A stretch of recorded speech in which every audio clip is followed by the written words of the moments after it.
Come on. Right, yes, it's that Cyro logo thing that gets me. All right, thank you very much, Phil. You're going to be the follow-on talk, obviously, and you're going to be down on the ground, right? Yes, thank you. More or less.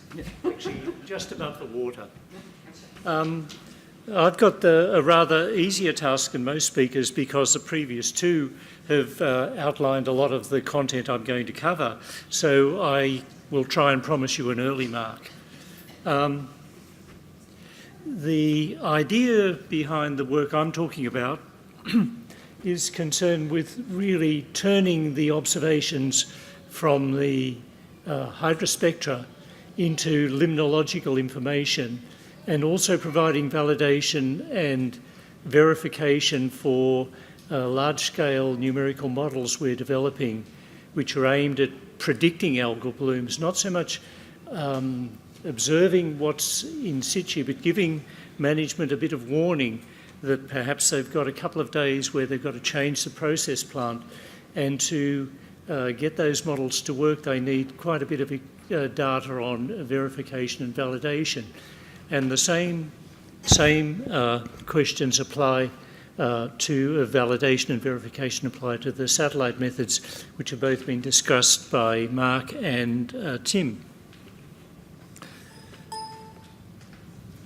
So the way this talk's organised, it's in the wastewater treatment plant specific context, which is known to have high microcystis occasionally, high chlorophyll, high phycocyanin. So it's a classical system which is prone to occasional blooms of cyanobacteria. And I'll talk about the field site, discuss the hydrospectra and ask whether it produces accurate reflectance by comparing it to the ASD, and the criteria of accuracy is we're using one costs $100,000 and one costs about 10% of that.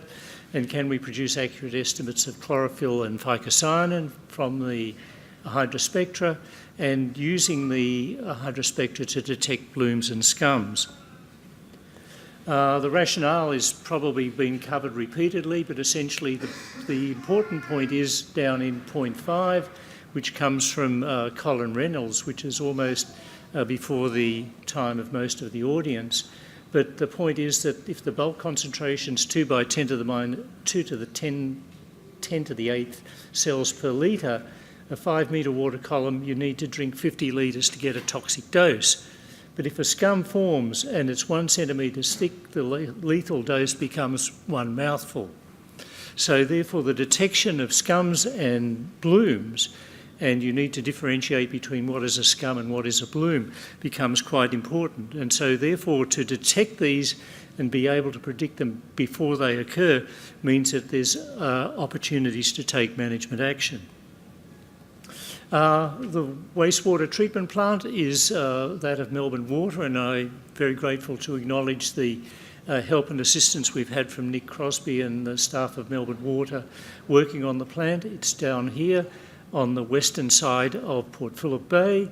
It takes about half the wastewater from Melbourne, and some of it is recycled for conservation purposes and goes to irrigation, and other parts go to conservation areas along the foreshore. I think it's the site of the orange-bellied parrot, and that's why it's sort of nourishing Ramsar wetlands and the environmentally valued grasslands. And it's known as a site for very high probability of bloom formation, and from data that's been provided by Melbourne Water, in summer the growth rate of the microcystis, and this is the net growth rate, the growth rate, absolute growth rate taking account of the dilution, grows at about 0.2 per day for about 90 days. So the concentration of the microcystis goes up by about a factor of 1 million over that time. This is a shot of the plant. We've got our hydrospectra located here. This is an activated sludge plant, so the water comes out of there through here and then through a series of ponds. And there's a parallel plant on the eastern side, and that's mainly used for the treatment to produce irrigation water. We've sampled these multiple sites, so we got a good spectrum of different algal types and different conditions, different water residence time. This pond here, it's about 8 days, while here in the eastern side,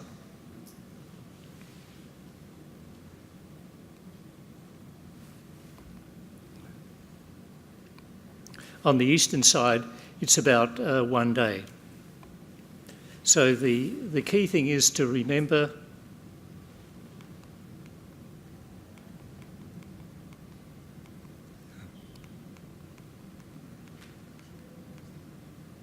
is that the side on the over on the east is the shorter residence time. We collected water samples from all the 7 sites, and as you can see, there's a huge disparity in both chlorophyll concentration and phycocyanin. You can see the sites which have got the high cyanobacteria, this one here, where the phycocyanin to monovinyl chlorophyll is quite high, and the eastern sides here dominated, some of them are dominated by diatoms with quite low chlorophyll concentrations, and others are dominated by chlorophytes and cryptophytes. So you can have a pond which has got similar species composition but differs by an order of magnitude. And so we've sort of sampled across those whole range of ponds. Now, this shows you the view from the shore, and this was taken on the day of our observations, and you can see the white caps on the pond. These are the outlets for the pond, which is L25WP3. Here's the hydrospectra looking down at the water, and there's the instrument box. And this is the view from the camera looking backwards, and this will be important when I talk about the camera, using the camera in the next couple of slides. So you can see that there's scum or bubbles forming here from the water activity and the turbulence. Now, what we've done here is compared on the your left-hand side. This is the hydrospectra, and it shows essentially the preservation of the shape of the spectra done under different conditions. When we started the observations, the wind speed was about 80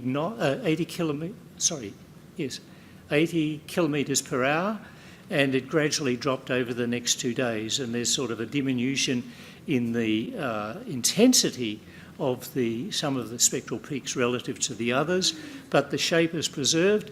And these is the hydrospectra. When you average it out, it's this one here, and it's compared to the ASD, and you see that even though the scale's changing, the shape of the spectra is preserved.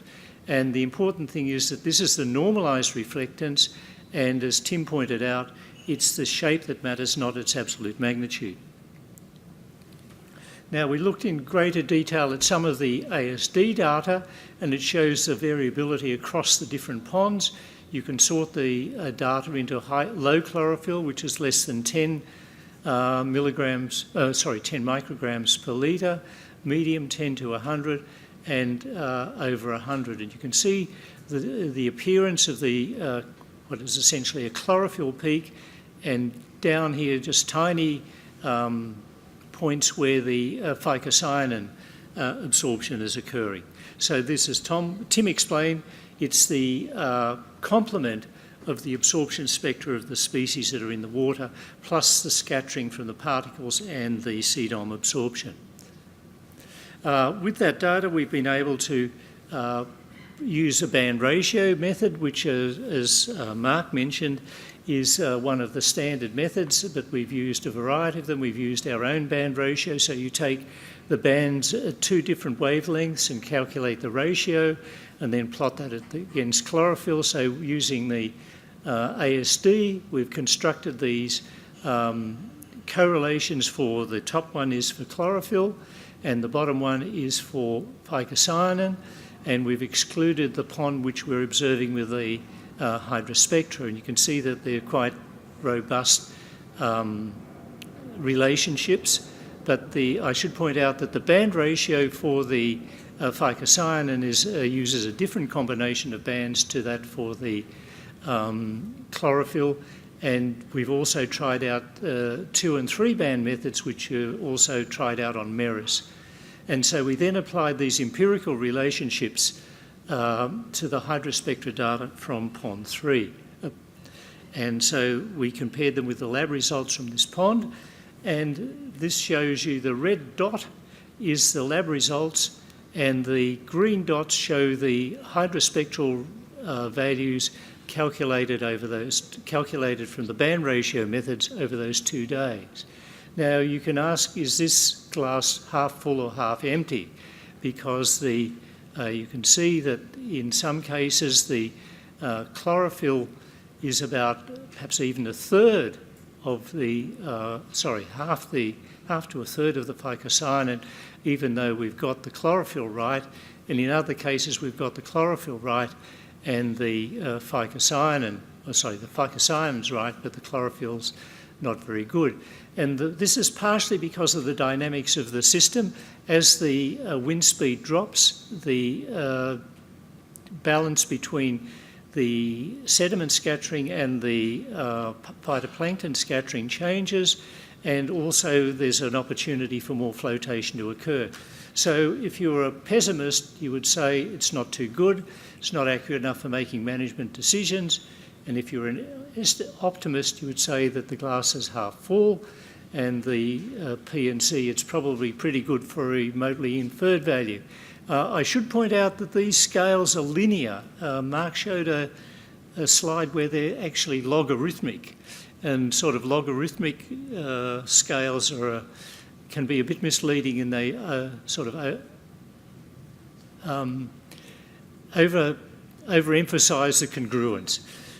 So now, there are ways we can improve this. We need to get better calibration of the empirical relations. We've only had 6 sample ponds. We've used a mixture of different algal species, so where within the calibration we have packaging effects and also the different sediment conditions within each pond. But it's also possible to extract other parameters, as Tim has shown, of the TSM, CDOM and the non-algal particles. Now I'd like to... This is 2 shots from the camera, and you can see this is very early in the morning where there's quite a bit of sun glit on the left-hand side, and you can actually see a bloom forming, and this is later in the same day. And this is the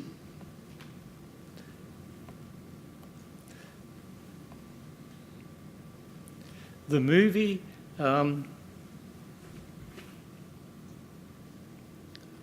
which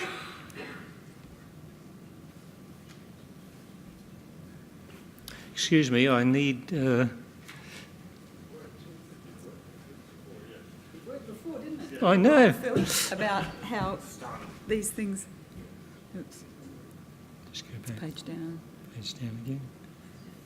Other way. I don't know. We've got to be able to see our mouse. So here's our mouse. Oh, it's not moving.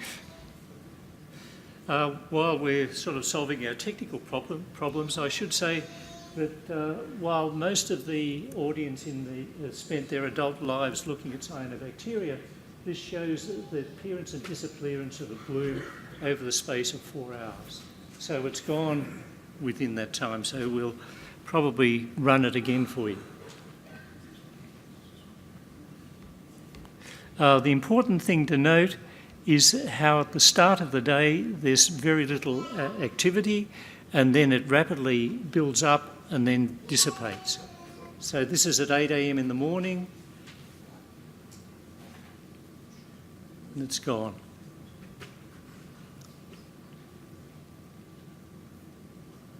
And the ducks are back.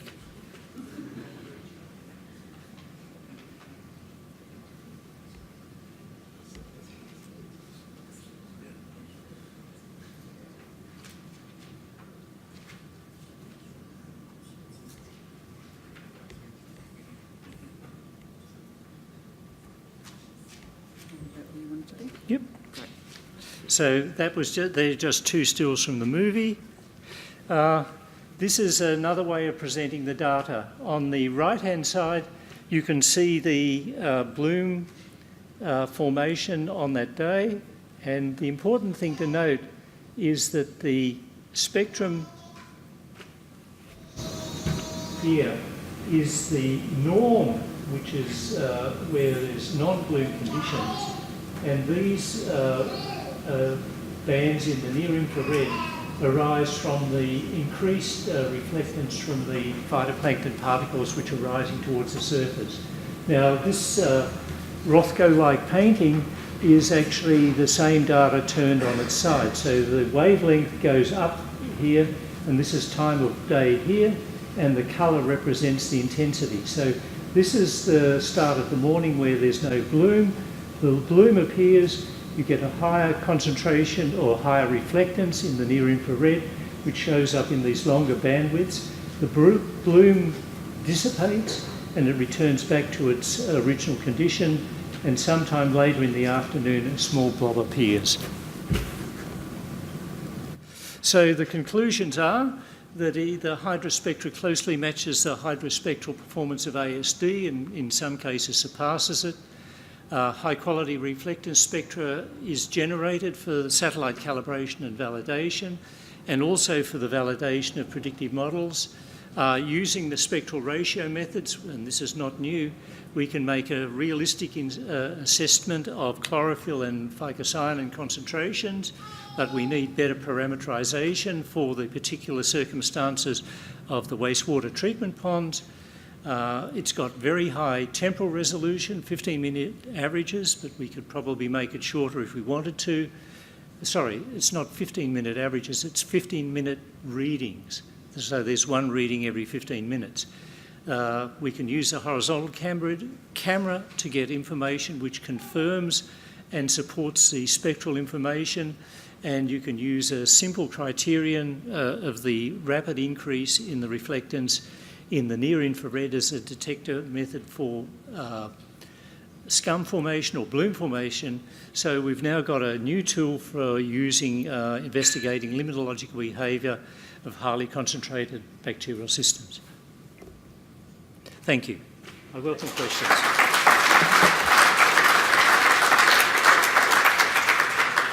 Well done. Thank you. With the challenge of the movie, you got it to work. Questions? Well, with help. Questions of Phil?